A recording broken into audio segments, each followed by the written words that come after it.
श्री स्वामी समर्थ। नमस्कार, मी मंगल तुम्हा सर्वांचं नवीन एका व्हिडिओमध्ये अगदी मनापासून खूप खूप स्वागत करते। माघ महिन्यातील शुक्ल सप्तमीला रथसप्तमी साजरी केली जाते। तर यावर्षी मंगळवार दिनांक 4 फेब्रुवारी 2025 रोजी रथसप्तमी आलेली आहे। या दिवसापासून सूर्यदेव आपल्या रथात बसून प्रवास करतात।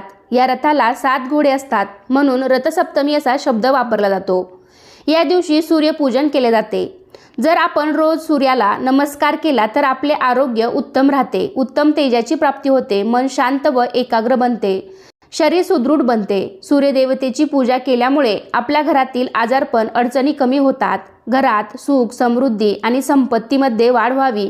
शिवाय निरोगी आयुष्यासाठी या दिवशी सूर्यदेवाची पूजा केली जाते। रथसप्तमीच्या दिवशी सूर्याची पूजा अगदी सोप्या पद्धतीने कशी करायची आहे हे मी तुम्हाला आजच्या व्हिडिओमध्ये दाखवणार आहे। त्याचबरोबर या दिवशी अजून काय काय करायचं हे सुद्धा मी तुम्हाला आजच्या व्हिडिओमध्ये सांगणार आहे। तर त्यासाठी हा व्हिडिओ शेवटपर्यंत नक्की पहा। चॅनलवरती नवीन असाल तर चॅनेलला नक्की सबस्क्राइब करा। लगेचच आजच्या व्हिडिओला सुरुवात करूयात। तर सर्वात प्रथम रथसप्तमीच्या दिवशी सूर्योदयापूर्वी उठून स्नान वगैरे आटपून घ्यावे।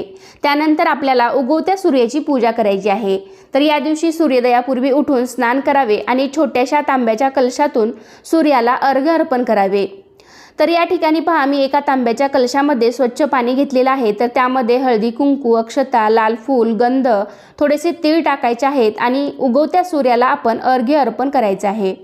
सूर्याला अर्घ्य अर्पण करण्याचेही तेवढेच फायदे आहेत, त्यामुळे शक्य झालं तर तुम्ही दररोज सुद्धा एका छोट्याशा तांब्यामधून सूर्याला अर्घ्य अर्पण करत जा।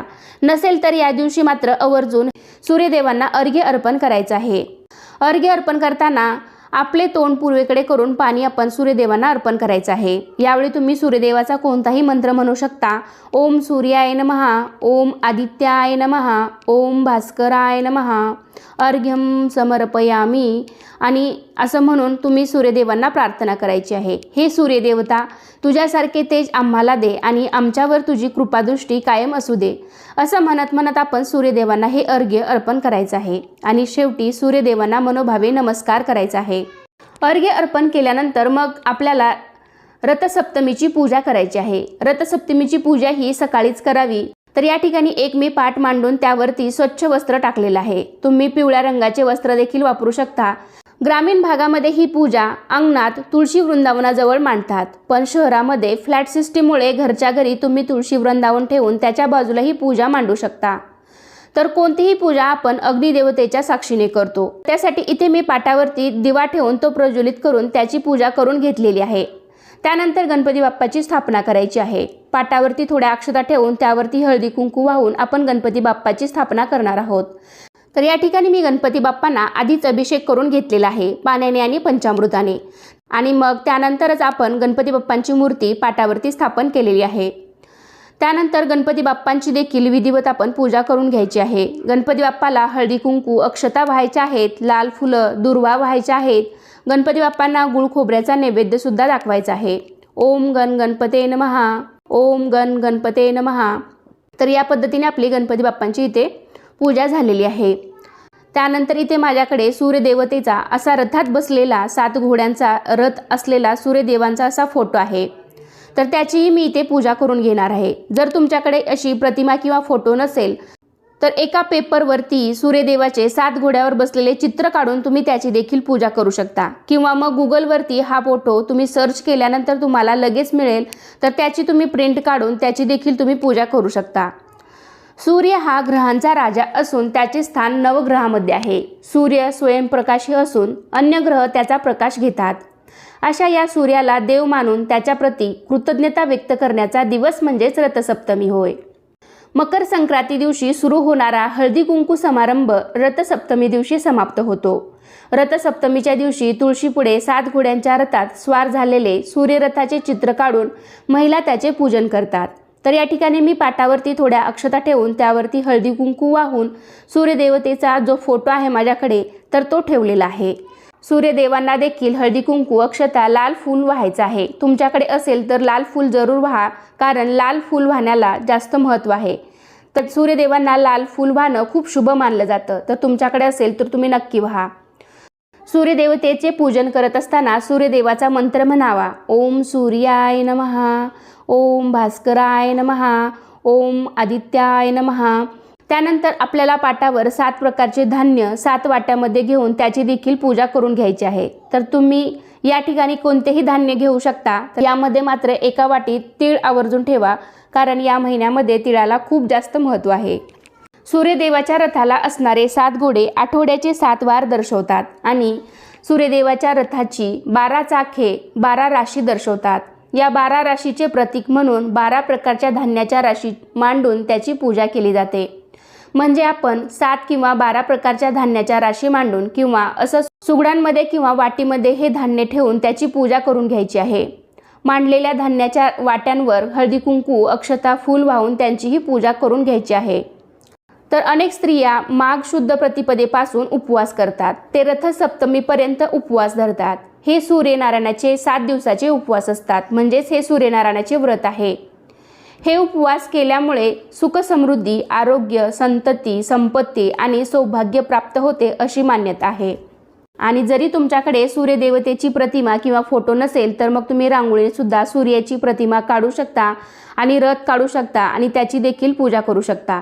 शेवटी भावना महत्त्वाची आहे। तर या दिवशी आदित्य रानूबाईची देखील पूजा केली जाते। रांगोळीने आदित्य रानूबाईची प्रतिमा काढून तसेच गोपद्म काढून त्याचीही पूजा करायची आहे। ज्याप्रमाणे सूर्यदेवता या रथात विराजमान असते, देव देवळात असल्यामुळे ज्या प्रकारे देवळाला महत्त्व प्राप्त होते तसेच महत्त्व सूर्याच्या रथाला आहे। त्यामुळे रथसप्तमीला सूर्याच्या उपासनेबरोबरच प्रतिकात्मक रथाचेही पूजन केले जाते। रथसप्तमी हा सूर्याच्या उपासनेचा दिवस आहे। या दिवसाचे व्रत म्हणून महत्त्व आहे।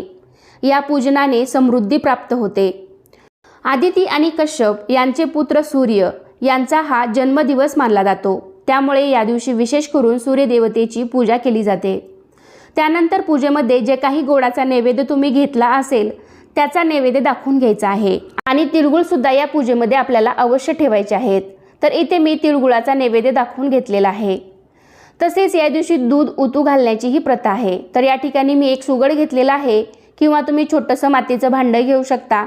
तर ते स्वच्छ धुवून घ्यायचं आहे। त्याला आपण हळदी कुंकवाची बोटे लावून घ्यायची आहेत। खरं तर अंगणामध्ये गोवऱ्या पेटून त्यावरती हे दूध उतू घातलं जातं, पण आता फ्लॅट सिस्टीममुळे हे सगळं काही शहरी भागामध्ये शक्य होत नाही। तर या ठिकाणी मी गॅस शेगडी स्वच्छ करून गॅसची देखील हळदी कुंकू अक्षता लाल फूल वाहून पूजा केलेली आहे। आणि या सुगडामध्ये आपल्याला 1 चमचाभर तांदूळ आणि 1 चमचाभर साखर टाकायची आहे आणि अर्धे सुगड भरेल इतकं दूध त्यामध्ये टाकायचं आहे आणि त्याची खीर बनवून घ्यायची आहे। म्हणजेच गॅस चालू करायचा आणि ते दूध उतू जाईपर्यंत, म्हणजेच अग्नीला हे दूध समर्पित होईपर्यंत ते तापवायचं आहे। दूध उतू गेल्यावर गॅस बंद करायचा आहे आणि नंतर त्याचा नैवेद्य म्हणजेच खिरीचा नैवेद्य सूर्यदेवाला दाखवायचा आहे। आपण ज्या ठिकाणी पूजा मांडलेली आहे तर त्या ठिकाणी तुम्ही हा नैवेद्य दाखवू शकता। तर ज्या दिशेला हे दूध उतू जाईल तर त्या दिशेची प्रगती जास्त होते असं म्हटलं जातं। त्यामुळे हे दूध या दिवशी उतू घातलं जातं। आणि जर तुम्हाला हे शक्य नसेल तर मग तुम्ही गोडाचा कुठलाही नैवेद्य बनवून शिरा वगैरे बनवून त्याचाही नैवेद्य दाखवला तरी देखील चालेल। जर तुम्ही अंगणात गोवऱ्यावरती हे दूध उतू घालत असाल तर आधी हळदी कुंकू अक्षता फूल अग्नीला वाहायचं आहे आणि मगच तुम्ही सुगड त्यावरती ठेवायचं आणि हे दूध तुम्ही उतू घालवायचं आहे। त्यानंतर आपल्याला तुळशीची सुद्धा पूजा करून घ्यायची आहे। तुळशीला सुद्धा हळदी कुंकू अक्षता फूल वाहून आपल्याला तुळशीची देखील पूजा करून घ्यायची आहे। सर्व पूजा झाल्यानंतर शेवटी मनोभावे नमस्कार करून आपल्यासाठी, मुलाबाळांसाठी व आपल्या कुटुंबासाठी चांगल्या आरोग्य प्राप्तीची प्रार्थना करायची आहे। तर आपण जी रथसप्तमीची पूजा मांडलेली आहे तर ती त्या दिवशी संध्याकाळी तुम्ही उचलू शकता किंवा दुसऱ्या दिवशी सकाळी सुद्धा ही पूजा तुम्ही उचलली तरीही चालेल। आणि आपण जे धान्य मांडलेलं होतं, धान्याच्या ज्या राशी किंवा सुगडमध्ये किंवा वाटीमध्ये हे धान्य भरलेलं आहे तर ते तुम्ही दुसऱ्या दिवशी रोजच्या धान्याच्या भांड्यामध्ये किंवा तुमच्या डब्यामध्ये ठेवून द्यायचं आहे। ज्या ज्या डब्यामध्ये होतं ते धान्य त्या त्या डब्यामध्ये ते ठेवायचं आहे। आणि जो खिरीचा नैवेद्य आहे सूर्यदेवतेला दाखवून त्यानंतर घरातील सर्वांनी प्रसाद म्हणून खायचा आहे। तर अशा प्रकारे आजच्या व्हिडिओमध्ये मी तुम्हाला रथसप्तमीच्या दिवशी सूर्याची उपासना पूजा कशी करायची तसेच उत्तर पूजा कशी करायची अशी संपूर्ण माहिती तुम्हाला मी आजच्या व्हिडिओमध्ये सांगितलेली आहे। तर कसा वाटला तुम्हाला आजचा व्हिडिओ नक्कीच कमेंटद्वारे सांगा। व्हिडिओ आवडला असेल तर व्हिडिओला लाईक करा, तुमच्या फ्रेंड फॅमिलीमध्ये शेअर करायला विसरू नका आणि असे छान छान माहितीपूर्ण व्हिडिओ पाहण्यासाठी आजच आपल्या चॅनलला सुद्धा नक्की सबस्क्राईब करा। चला तर पुन्हा भेटूया अशाच एका छानशा आणि माहितीपूर्ण व्हिडिओमध्ये. तोपर्यंत धन्यवाद. सर्वांना श्री स्वामी समर्थ.